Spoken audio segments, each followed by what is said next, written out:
Hare Krishna. Welcome you all in Monday class. आज की Monday class में आप सभी वैष्णव का बहुत बहुत स्वागत है। तो हम पढ़ रहे हैं आत्म साक्षात्कार का विज्ञान। बहुत ही सुंदर टॉपिक पढ़ रहे थे हम लोग श्री प्रभुपाद का, जीवन आत्म साक्षात्कार के लिए बनाया गया, राइट। और हम लोग पेज नंबर सेकेंड पेज पर हैं। यहाँ से पढ़ना है। भगवान चैतन्य महाप्रभु ने परामर्श किया है। श्री चैतन्य महाप्रभु ने भी संतुति की है। चेतो दर्पण मार्जनम। मार्जनम का अर्थ होता है स्वच्छ करना और दर्पणम का अर्थ है शीशा या आईना। हृदय एक दर्पण है। यह कैमरे के समान है। जैसे कैमरा दिन और रात के सभी प्रकार के चित्र लेता है, उसी प्रकार हमारा हृदय चित्रों को ग्रहण करके उन्हें एक अचेतन अवस्था में रखे रखता है। मनोवैज्ञानिक इसको जानते हैं। हृदय कितने ही प्रकार के चित्र लेता है और इसलिए वह ढक जाता है। हम यह भी नहीं जानते कि इसे ढकने की विधि कब से आरंभ हुई, परंतु ये एक तथ्य है क्योंकि हम भौतिक संपर्क में हैं। हमारा वास्तविक स्वरूप ढक गया है। इसलिए चेतो दर्पण मार्जनम।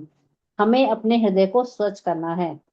हृदय को स्वच्छ करने की विभिन्न विधियां हैं। ज्ञान विधि, योग विधि, ध्यान विधि, पुण्य कर्म इत्यादि। कर्म भी हृदय को स्वच्छ करते हैं।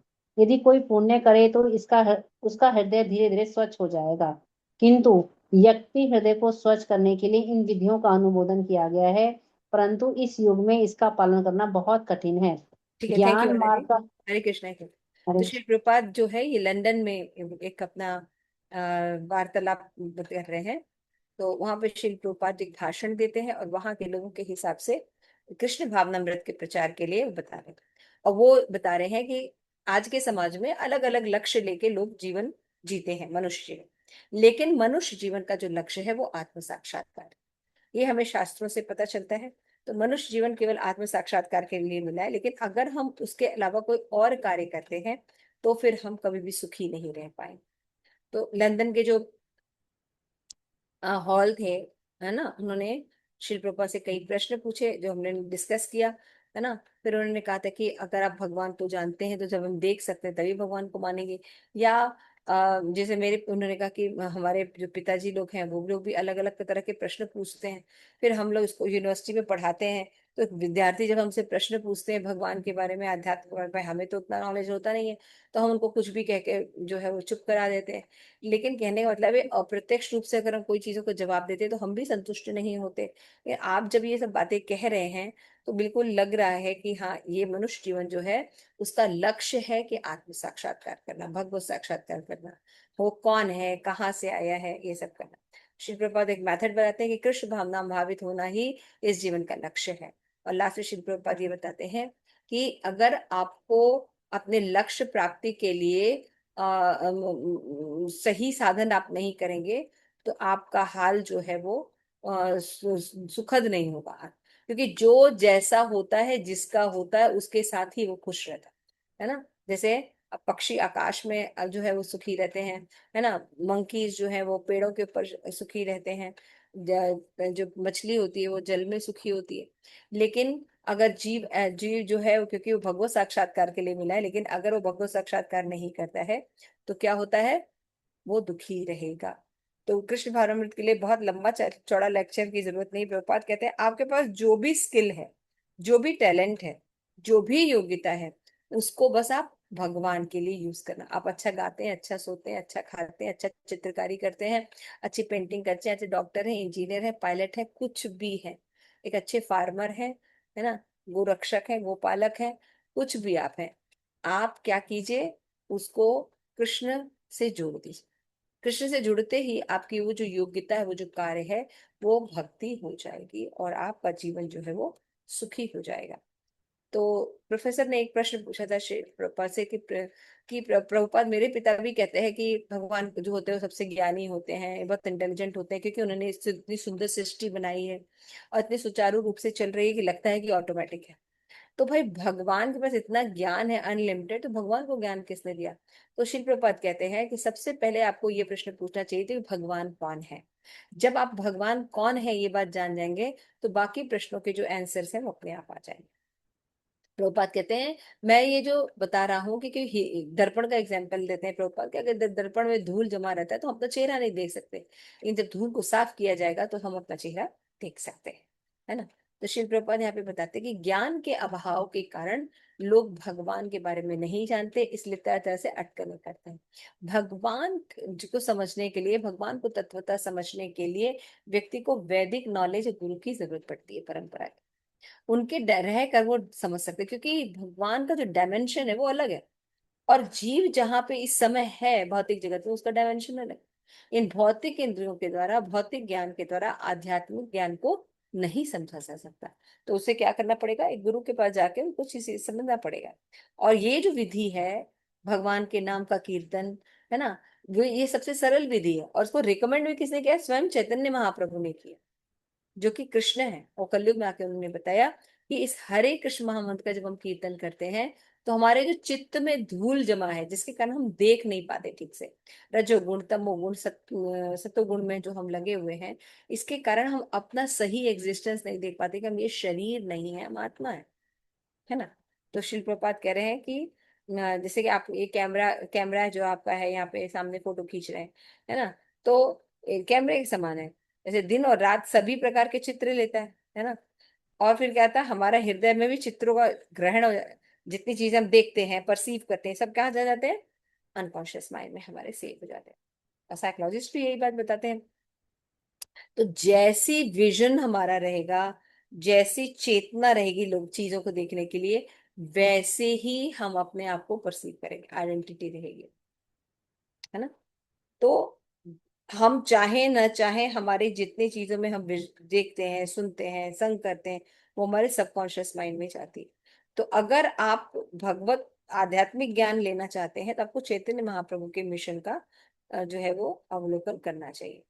तो हृदय हमारे जैसे, जैसे आप कैमरा है उसमें इतने फोटो खींचे गए, उसमें चित्र है, उसी तरह हमारे हृदय में भी जितने तरह के कर्म करते हैं हम, जितने तरह की चीजों को देखते हैं हम, वो हमारे मन के ऊपर आता है, तो अचेतन मन से हमारे बैकग्राउंड में रहता है।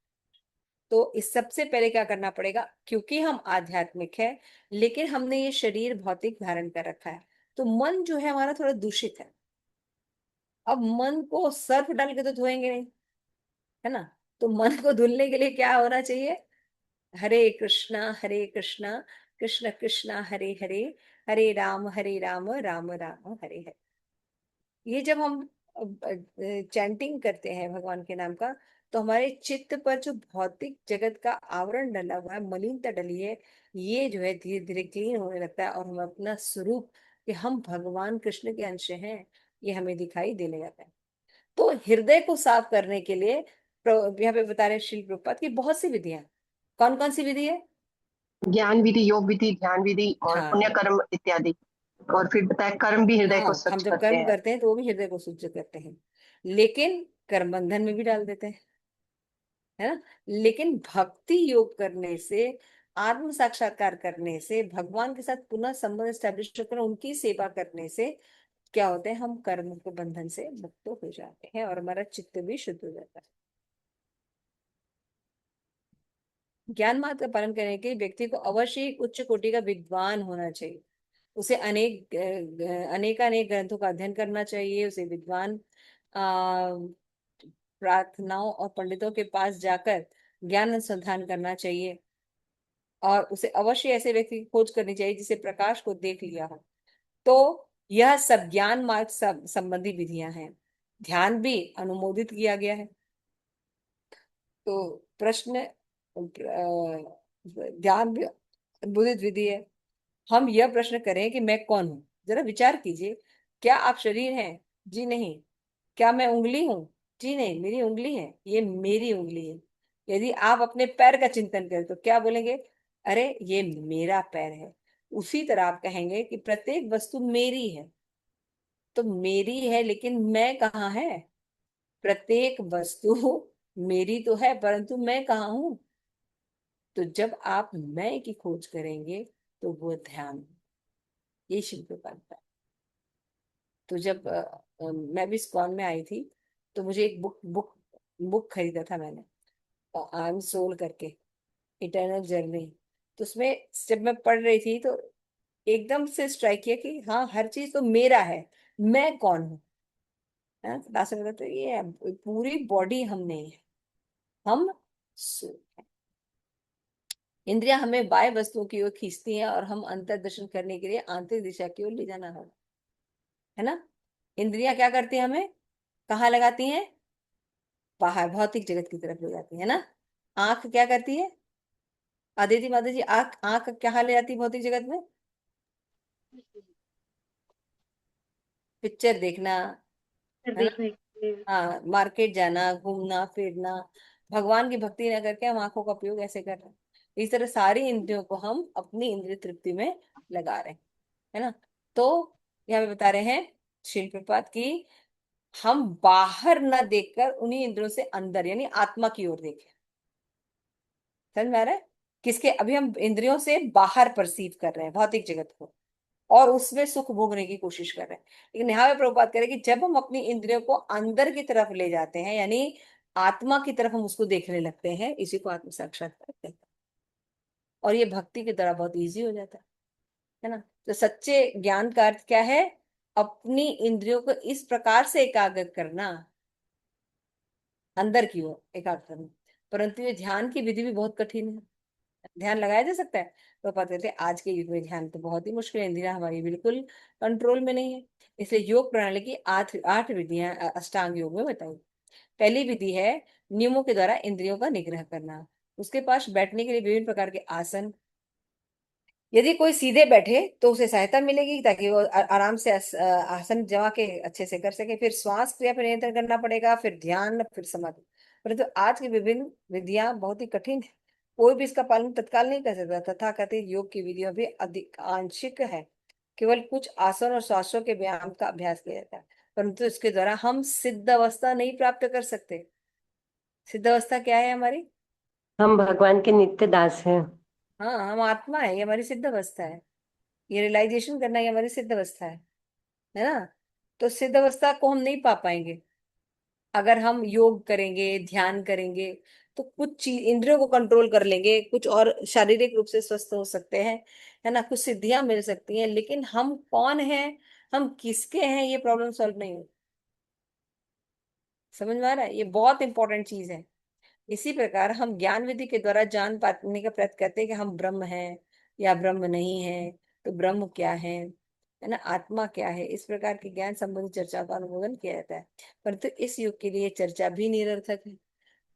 हम कौन है खाली बोलते रहने से, रिलाई करने से हम ये हैं वो हैं, तो चर्चा करने से कुछ होगा नहीं।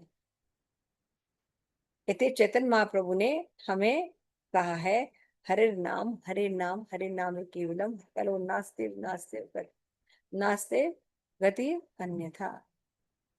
हरि नाम अगर हम लेते हैं, क्योंकि एक बच्चा भी ले सकता है ना, कीर्तन में एक बच्चा भी पार्टिसिपेट कर सकता है। तो अगर वो खाली हरि नाम लेता है तो धीरे धीरे क्या होता है, उसका हृदय जो है वो सक्रिय हो जाता है और उसको अपने स्वरूप की जो है वो अनुभूति धीरे धीरे होने, और उसको अब जब वो भगवान की भक्ति में हरि नाम करने में व्यस्त हो जाता है, तो उसको भौतिक जगत से अपने आप वैराग्य होना शुरू हो जाता ज्ञान के द्वारा स्वयं का साक्षात्कार नहीं कर सकते। यह दूसरा निश्चय ही नहीं है। है। हम योग के द्वारा हम योग के द्वारा स्वयं साक्षात्कार नहीं कर सकते, यह तीसरा निश्चय ही नहीं है। कलो कलो का अर्थ है इस युग में, कलो नाश्तेव नाश्तेव नाश्तेव। इस युग में हम तीन विधियों में से किसी के द्वारा भी निश्चय ही सफलता नहीं पा सकते। तब फिर अनुमोदित विधि कौन सी है? हरे नाम हरे नाम केवलम। केवल हरे कृष्णा महामंत्र का कीर्तन कीजिए। केवलम, केवल हरे कृष्णा कीर्तन कीजिए, यह सबसे सरल और सबसे उत्कृष्ट विधि है। यह अनुमोदित, व्यवहारिक और प्रामाणिक है, तो इसको ग्रहण कीजिए। जीवन की किसी भी अवस्था में रहते हुए भी इसको स्वीकार कर लीजिए, कीर्तन कीजिए। इससे कोई व्यय नहीं नहीं है, ना कोई हानि। हम किसी रहस्यमय मंत्र का कीर्तन नहीं कर रहे हैं, जी नहीं, यह तो खुला है और कीर्तन के द्वारा आप अपने हृदय को स्वच्छ कर लेंगे। इस भौतिक जगत में कोई भी दुख नहीं चाहता, परंतु यह आता है अचानक ही, दावानल के समान, जो किसी के द्वारा माचिस को जलाए बिना। माचिस को जलाए बिना ही आरंभ हो जाता है, उसी प्रकार दुख आता है। कोई युद्ध नहीं चाहता, परंतु युद्ध होते हैं। कोई दुर्भिक्ष अकाल नहीं चाहता परंतु अकाल पड़ता है। कोई महामारी नहीं चाहता परंतु महामारी होती है। कोई झगड़ा नहीं चाहता परंतु झगड़ा होता है। कोई भ्रम में नहीं पड़ना चाहता परंतु भ्रम में वर्तमान है। क्यों? यह वन में लगी दावानल के समान है और अग्निशामक वाहन के द्वारा नहीं बुझाया जा सकता। समस्याओं की यह भयंकर आग हमारे ज्ञान के तथाकथित विकास के द्वारा नहीं बुझाई जा सकती। जी नहीं, ये संभव ही नहीं। जिस प्रकार हम दावानल को फायर ब्रिगेड भेजने के द्वारा या कुछ पानी डालने के द्वारा नहीं बुझा सकते, उसी प्रकार हमारी जीवन की समस्या किसी भौतिक विधियों के द्वारा हल नहीं की जा सकती। ठीक है, इनके थैंक यू। उदाहरण है हरे प्रहलाद महाराज। तो यहाँ पे श्री प्रपद बता रहे हैं कि भौतिक विधियों के द्वारा, भौतिक विधियां कौन कौन सी हैं? प्रेम मंजरी माता जी। ये माता जी ये आपका जैसे कर्म योग करते हैं या ये ज्ञान योग करते हैं ना, ये सारा ध्यान योग करते हैं, ये सारा भौतिक विधि है, इससे नहीं प्राप्त हो सकता। प्रभुपाद करें, जीवन की समस्याएं भौतिक विधियों द्वारा हल नहीं की जा सकती, तो कैसे समझेंगे जीवन की कौन सी समस्या को हम नहीं सॉल्व कर पाते? हरे कृष्णा माँ। हाँ, हरे कृष्ण बोलो। हाँ माँ, जैसे जीवन की भौतिक जो समस्या है, जैसे जन्म मृत्यु जरा व्याधि, ये सब चीजें, काम लोभ मोह मद मत्सर्य, इन सब में जो बताई जाती है, ये भौतिक विधियों से, ये भौतिक विधि है, पर इससे सोल्यूशन नहीं मिल सकता। सोल्यूशन इसका नहीं मिल पाता, पूरी तरह से नहीं जा पाते, है ना। हमारे अंदर इतनी जितनी भी भौतिक समस्याएं हैं, हमारी जो समस्या है उनको हम जो ये विधियां लेके आ रहे हैं, कर्म विधि लेके आ रहे हैं, ध्यान विधि लेके आ रहे हैं, योग विधि ले जा रहे हैं, इनसे हम नहीं सॉल्व कर पाएंगे।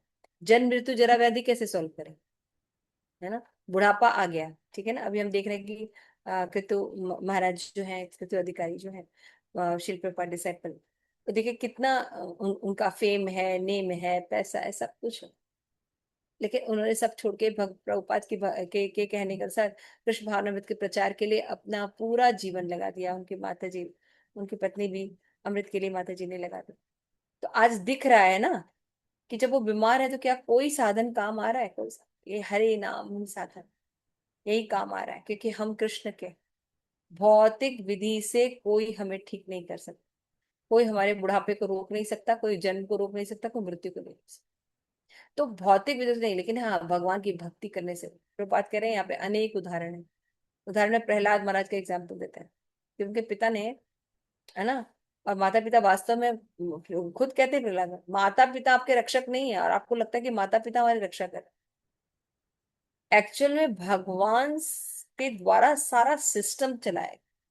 इसलिए आज हम भगवत गीता के चैप्टर 15वां पढ़ रहे थे, तो उसमें शिल्पों परपोर्ट में भगवान बता, सॉरी, भगवान उसमें बताते हैं कि मेरे द्वारा जो है इस जगत में प्रकाश रहता है। सूर्य का प्रकाश, चंद्रमा का प्रकाश, अग्नि में जो प्रकाश है वो मेरे द्वारा रहता है। और सूर्य से सारा क्रिएशन होता है ना। सूर्य से सारा क्रिएशन होता है। सूर्य से ही वाष्प बन के बादल बनते हैं और वर्षा होती है। सूर्य से ही सारा चीज सृजन होता है। उसके बाद जितनी भी अंधेरा है उसको, उसका नाश करने की क्षमता किससे आई? सूर्य से। लेकिन सूर्य को एनर्जी किसने दी? भगवान कहते हैं मेरे तेज से। दूसरी एनर्जी का सोर्स बताते हैं भगवान कहते हैं मून, चंद्रमा। चंद्रमा हर चीज को पोषण प्रदान करता है। और जहां सूरज अच्छे से जलता है, तभी गर्मियों में देखिए, कल पूर्णिमा थी, कितनी अच्छी हवा चल रही थी, ये चलती थी, वो क्या कहते हैं, शीतलता में रोशनी प्रदान करता है। और सब चीज में रस प्रदान करता है चंद्र। अग्नि जो है ऊष्मा प्रदान करती है, प्रकाश प्रदान करती है। और अग्नि से ही देखिए सारी चीजें, तो हम भोजन पकाते हैं, हमारे पेट में जो अन्न है वो पचता है। तो हर तरह से भगवान हमारा पालन कर रहे हैं। अगर हम भगवान को साइड में रख दें तो हमारे जीवन का कोई एग्जिस्टेंस ही नहीं रहता। इसलिए ये जो योग विधि है, ज्ञान विधि है, ये भगवान तत्व को ठीक से एक्सप्लेन नहीं कर पाते। और न ही हमारे जीवन की जो समस्या है, जन्म मृत्यु जरा व्याधि, उसको सॉल्व कर सकते। भक्ति के द्वारा ये किया जा सकता। तो प्रहलाद महाराज का एग्जाम्पल क्यों दे रहे शिल प्रपात यहाँ पे? और किसी का भी दे सकते थे, क्योंकि प्रहलाद महाराज 12 महाजनों में से एक है। थोड़ा दिमाग लगाइए, आप लोग सोचते नहीं प्रभुपाद के लिए। प्रभुपाद यहाँ पे प्रहलाद महाराज को क्यों मेंशन करे, क्योंकि ऊपर प्रभुपाद ने कहा है अथॉरिटी के पास जाना पड़ेगा आपको, अथॉरिटी से सीखना पड़ेगा। किसी के पास जाके आप नहीं सीख पाएंगे। अथॉरिटी और परंपरा का गुरु होना चाहिए, वो आपकी ये समस्या को निकाल सकता है। अदरवाइज किसी को तो पता भी नहीं कि हमारी ये समस्या है। लोग सोचते हैं रोटी कपड़ा और मकान हमारी समस्या है। हमारी समस्या रोटी कपड़ा मकान नहीं है। रोटी भी मिल जाए तब भी हमारा जन्म मृत्यु जरा व्याधि बनी रहेगी। समस्या जो होती है, समस्या, समस्या को समस्या कहाँ कहा जाता है, तो 3 कारणों से समस्या होती है। पहला, वो सबके लिए यूनिवर्सल हो समस्या। दूसरा, उसको समस्या होती है कि सबके लिए यूनिवर्सल हो। दूसरा होता है कि उसको कोई भी बच ना सके। और क्या था तीसरा? मैं भूल गई हूँ।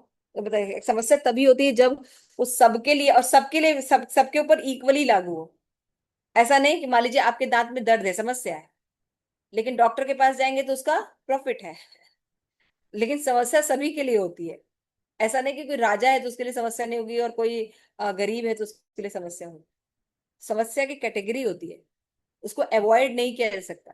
कोई भी उसको अवॉइड नहीं कर सकता, यूनिवर्सल होती है। और तीसरा मैंने क्या बताया, सबके लिए समान रूप से होती है। तो जन्म मृत्यु जरा व्याधि सबके लिए यूनिवर्सल है कि नहीं? सभी जीवों के लिए है ना। फिर दूसरी कैटेगरी क्या है, बताइए, अभी मैंने बताया।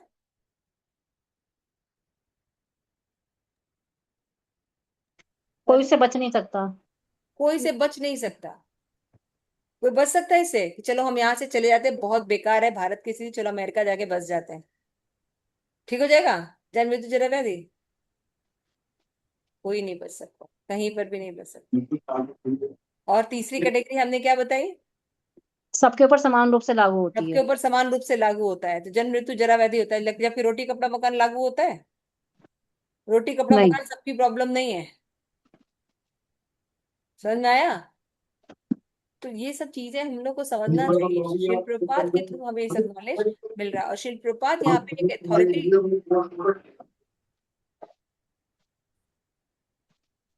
शिल प्रपात यहाँ पे अथॉरिटी 12 महाजनों में से एक महाजन प्रहलाद महाराज का रेफरेंस दे रहे हैं कि अथॉरिटी जब कुछ कहती है तो उसका मतलब होता है कि हमारे जो माता पिता है ये हमारी क्या रक्षा कर लेंगे, वैद्य हमारी क्या रक्षा कर लेगा।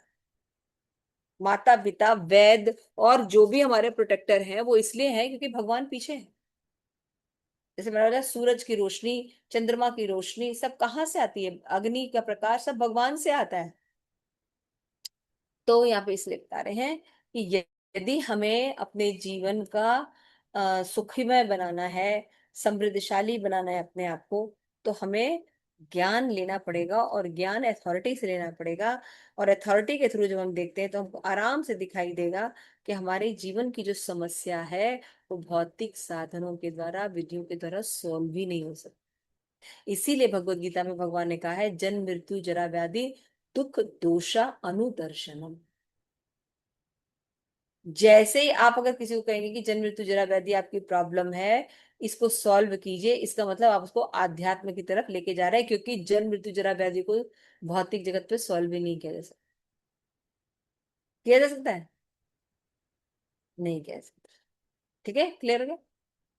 प्रभुपाद यहाँ पे बताते हैं कि कोई समुद्र में यात्रा कर रहा है तो वो सोचता है कि उसके पास बहुत सुंदर आसन है, तो क्या वो आसन उसकी रक्षा करेगा? सुंदर आसन रहने पर भी समुद्र में डूब सकता है। एक सुंदर वायुयान आकाश में उड़ता है, सभी लोग सुरक्षित हैं, परंतु अचानक ही वायु नष्ट हो जाता है। कोई भी भौतिक भौतिक वस्तु हमारी रक्षा नहीं कर सकते। बहुत इंपॉर्टेंट लाइन है। भौतिक जगत में हम जहां अपने आप को सेव करने की कोशिश कर रहे हैं, चाहे शरीर को ही बचाने की कोशिश कर रहे हैं, उसको वापस स्वस्थ करने की कोशिश कर रहे हैं, यह मृत्यु आके, मृत्यु सब कुछ हर लेगी। इसलिए शरीर की गति को छोड़कर आत्मा के प्रोग्रेस के लिए प्रयास करना चाहिए। शरीर बूढ़ा हो रहा है लेकिन आत्मा का सफर वापस चलेगा। शरीर असक्त हो जाएगा, हम कुछ नहीं कर पाएंगे, लेकिन आत्मा का सफर चलता रहेगा, उसी तरह यंग रहेगी, वो कभी नहीं बूढ़ी होती। तो मैं अपने आत्मा पर जब व्यक्ति जो फोकस करने लगेगा, तो वो सही दिशा की तरफ करेगा। तो शरीर की चीज है, उसको इतना परेशान नहीं। कोई रोगी है, वो भले ही एक अच्छी चिकित्सा संलग्न कर ले, लेकिन अच्छी औषधि भी देता है, परंतु गारंटी नहीं कि वो जीवित रहेगा कि नहीं रहेगा। प्रहलाद महाराज जी सब कहते हैं। इसलिए हमें ये जो सुरक्षा हमने कवच बना के रखे हैं ना अपने आसपास, वैद्य, डॉक्टर, है ना, माता पिता, हमारे सगे संबंधी, समाज, ये असत सैन्य है। असत्य सैन हम इन्वेस्ट कर रहे हैं। असली जो भगवान है वो है हरे कृष्णा हरे कृष्णा, कृष्ण कृष्णा हरे हरे, हरे राम राम राम हरे हरे। प्रहलाद महाराज के पास कुछ नहीं था, नरसिंह देव आए ना, तो प्रभुपाद कह रहे हैं, ये हमारा व्यवहारिक अनुभव है कि हम प्राकृतिक भौतिक प्रकृति के द्वारा बहुत समस्याओं को हल करने के अनेक विधियों का आविष्कार करने में लगे। सड़क बना लेंगे, बड़ी बड़ी बिल्डिंग बना रहे हैं, कर रहे हैं ना सारी चीजें। इंट्रा से वो समुद्र में ये वायुयान, ये छेद, वो अस्त्र पार, ये पर्याप्त नहीं है। ये जरूरी, ये भी चीजें ठीक है, लेकिन इतना ही सुरक्षा पर्याप्त नहीं है। यह विद्या कभी भी जो हमारी जो समस्त समस्या है उनका हल नहीं कर पाएंगे, न ही उनमें से कोई वास्तव में कोई हमें राहत देगी। ये तथ्य है कोई बात। इसलिए श्री कृष्ण भगवद गीता में के माया या बहिरंगा शक्ति बहुत ही शक्तिशाली है। ये हमारा टीचर जो रहता है ना स्क्रीन वाला, उसको दिखता नहीं कि खत्म हो गया है ना, क्या है। तो हमें अपने हृदय को अगर स्वच्छ करना है, जिसे हम सीख सकते हैं कि वो हमारा भगवान का क्या संबंध है, भक्ति करने से हम अपने आप को स्वच्छ स्वच्छ कर पाएंगे, और हम अपने रियल प्रॉब्लम देख पाएंगे, रियल आइडेंटिटी देख पाएंगे, और तब हम जो पाथ चूज करेंगे वो हमें सुखी करेंगे। वरना हम हाथ पैर मानते रहे, रोटी कपड़ा मकान जुटाते रहे, इससे कुछ नहीं होगा, है ना। हम शादी कर लें, सेटल हो जाएंगे, बच्चे पैदा हो जाए, सेटल हो जाए, बच्चे सेटल हो जाए तो सेटल हो जाए, उनके बच्चे हो जाए तो सेटल हो जाएंगे। कभी आप सेटल ना होंगे ना उनको करेंगे। सब असत्य सैन्य है। आपको अपने भी एग्जिस्टेंस के बारे में नहीं पता कि क्या दृढ़ता लाएगी, और आप उनको भी ये चीज नहीं दे पाए। इसलिए कठोपनिषद में कहा है, नित्यो नित्यानाम चेतन चेतनानाम, पर तत्व परम सत अद्वय भगवान नित्य है। मान लीजिए हम ये सब पढ़ रहे हैं, तो मतलब सब कुछ छोड़ छाड़ के माला करने बैठ जाए, यही कह रहे हैं प्रभुपाद? नहीं, प्रभुपाद ये नहीं कह रहे। प्रभुपाद कह रहे हैं हमारा फोकस पॉइंट मेन पॉइंट पर नहीं है, हम सही सोच नहीं रहे, सही सोच नहीं रहे, सही मूल को पहचान नहीं रहे कि प्रॉब्लम कहाँ से, कहाँ से चीजें होंगी। ये प्रॉब्लम, बेसिक्स नहीं जा रहे हैं, ऊपर ऊपर कर रहे हैं। लेकिन अगर हम बेसिक्स में जाएंगे और बेसिक से आत्म साक्षात्कार करेंगे, लक्ष्य जब आत्म साक्षात्कार करेंगे, बेसिक्स पर आएंगे, आत्मा और भगवत साक्षात्कार पे बात करेंगे, अपने बेसिक जो समस्या है उन पर बात करेंगे, तो सॉल्व हो ना हो इसको, इस मार्ग पर चलकर ही हम अपने आप को बेनिफिटेड कर लें। समझ में आ रहा है? हम सफल हो या ना हो कि जन्म मृत्यु जरा व्याधि हमने सिद्ध कर लिया, नहीं, नहीं भी कर पाए हैं, भगवत साक्षात्कार के मार्ग पर चलना ये हमारी रक्षा है ना। नेहा विक्रम नाशो प्रत्यवायो न विद्यते, स्व अल्पमस्य धर्मस्य त्रायते महतो भया, है ना। जो भी भक्ति करते हैं वो सदैव अमर रहती है, लेकिन बाकी चीजें विनष्ट हो जाती। श्री प्रभुपाद कह रहे हैं भगवान नित्य है और जीव भी नित्य है। वेद संकेत देते हैं कि भगवान जो है वो परम चेतन है, वो मृत नहीं है जैसा आप लोग समझते हैं, भगवान है ही नहीं। तो अगर भगवान में कॉन्शियसनेस नहीं होती, तो ये चेतन जगत क्यों बनाते भगवान, जो इतना सुंदर ढंग से काम कर रहा है। भगवान में भगवत गीता में कहा है, मया अध्यक्षेण प्रकृति सुयस्ते स चराचरम हेतु नामने कौन्तेय जगत भी परिवर्तित। बाइबल में भी कहा है कि भगवान ने इस जगत की सृष्टि। This is fact. प्रभुपाद कहते दीज आर द फैक्ट, ये मेंटल स्पेकुलेशन नहीं है। और प्रभुपाद की देखिए कितनी सुंदरता है कि श्री प्रभुपाद केवल भगवत गीता का एग्जाम्पल नहीं दे रहे, वो जान रहे हैं कि वो एक विदेश में है और जो उनकी ग्रंथ है बाइबल का भी एग्जाम्पल दे। प्रभुपाद किसी को हिंदू मुस्लिम सिख ईसाई बनाने नहीं कहते, कन्वर्ट करने नहीं कहते। बहुत बेसिक अंतर है। और जो पंथों के लोग जो करते हैं कन्वर्ट करते हैं और प्रभुपाद जो कर रहे हैं उसमें बहुत अंतर है। एक कृष्ण भावना भावित बनाने का ये मतलब नहीं है कि उसका जो वर्णाश्रम धर्म के हिसाब से जो धर्म है उसको वो उसको कन्वर्ट करना चाह रहे हैं। जो उनके पंथ हैं या जो भी वो विश्वास को फॉलो कर रहे हैं उसके द्वारा वो अपनी रियल प्रॉब्लम सॉल्व नहीं कर सकते, ना नियर खुशी कर सकते। लेकिन कृष्ण कॉन्शियसनेस को एक्सेप्ट करके वो अपनी रियल सुख को, शाश्वतता को प्राप्त कर सकते। बहुत डिफरेंट है। कृष्ण भावना भावित बनना ये कन्वर्टेड नहीं है, कन्वर्जन नहीं है, जैसे कि हिंदू मुस्लिम सिख ईसाई है ना, और भी धर्मों के लोग एक दूसरे को जो कर रहे हैं, कन्वर्जन नहीं है।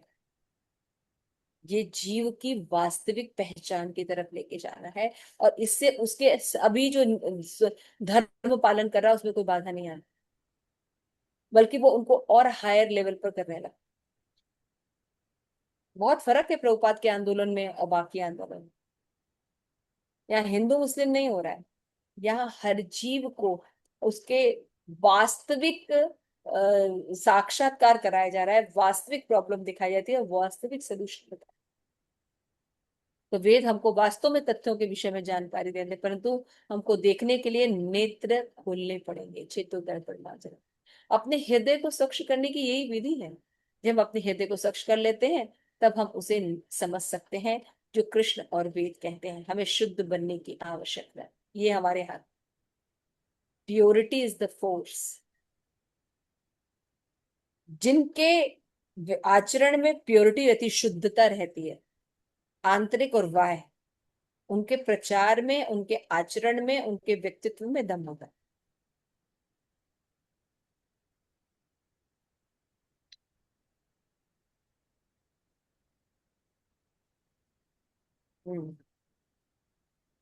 प्रभुपाद कह रहे हैं कि यहाँ पे कोई भी इसको पार नहीं पा सकता, यह प्राय असंभव है। तब तक हम भौतिक प्रकृति से मुक्त होंगे नहीं होंगे जब तक कि हम भगवान श्री कृष्ण की शरण ग्रहण नहीं करेंगे। तो बता रहे हमें शुद्ध बनना पड़ेगा। यदि कोई पीलिया से कष्ट भोग रहा है तो आप उसे मिश्री का टुकड़ा दें, वो खाएगा तो उसको कड़वा लगे, लेकिन क्या मिश्री कड़वी है? नहीं, मीठी है, लेकिन पीलिया के रोग के कारण उसको कड़वी लग रही है। उपचार क्या है? उसको मिश्री खिलाते रहे तो वो ठीक हो जाए। तो नास्तिक सभ्यता का आधुनिक पीलिया के रोग का इस हरे कृष्ण कीर्तन के द्वारा ही उपचार किया जा सकता है। आज पीलिया के नाम पे क्या है? भगवान के एग्जिस्टेंस या भगवान कौन है इनके बारे में उनको ज्ञान नहीं है ना। और अगर जब प्रॉब्लम के बारे में ही ज्ञान नहीं है तो उसका सोल्यूशन कहाँ से पता हो? तो यहाँ पे प्रॉब्लम नहीं पता कि हम कृष्ण ही भगवान है, और अपने प्रॉब्लम को सॉल्व करने के लिए हमें हरे कृष्ण महामंत्र का कीर्तन करना पड़ेगा, भक्ति करनी पड़ेगी। तो ये हमारा जो कड़वाहट है भगवान को नहीं करने का, भक्ति नहीं करने का, वो धीरे धीरे दूर हो जाएगा। Thank you so much. आज हम यहाँ तक पढ़ेंगे। होप आप सब लोगों को ये बात शिव प्रभुपाद की अच्छी लगी हो। प्रभास प्रभुपाद बहुत अच्छे से कन्विंस करने की कोशिश कर रहे हैं कि हमें इस समाज में ये शिक्षा दी जाती है कि कैसे इस शरीर को सुरक्षित और सुखी रखें। पूरा जीवन हम इसमें लगा दे रहे हैं, अपने बच्चों को इसमें लगा। ये पशु पशु चेतना है। मनुष्य की चेतना है कि वो बाहर की जगत में न देखकर अंदर आत्मा की तरफ देखे, भगवान की तरफ देखे। जब तक हम अपना आत्म साक्षात्कार या भगवत साक्षात्कार रियलाइजेशन किसी ऑथराइज्ड सोर्स के अंदर में नहीं करेंगे, हम कभी सुखी नहीं हो सकते, न सुखी होंगे न किसी को कर सकते। इसलिए आप लोग ये जो प्रयास कर रहे हैं इस भौतिक जगत में दौड़ते भागते, जो भी अपने धर्म का पालन कर रहे हैं, हरे कृष्ण महामंत्र कर रहे हैं, इसमें अनेक कठिनाइयां आप झेल रहे हैं, फिर भी इस धर्म को बनाए रख रहे हैं, है ना, गुरु की आज्ञा को बनाए रख रहे हैं, इसके लिए आपका साधुवाद। लेकिन हमें क्या करना चाहिए? हमें उन लोगों का संग करना चाहिए जो उत्साह के साथ भक्ति कर रहे हैं। जो उत्साह के साथ भक्ति करते हैं ना, उसके संग में हमें उत्साह आ जाए। ठीक है, तो ये विषय है श्रील प्रभुपाद का। प्रभुपाद ये विश्वास दिलाने की कोशिश कर रहे हैं लंदन में, आत्म साक्षात्कार लक्ष्य होना चाहिए। डॉक्टर, इंजीनियर बनना या और भी कोई प्रोफेशन करना, ये हमारे जीवन का लक्ष्य नहीं होना चाहिए। ठीक है, हरे कृष्ण।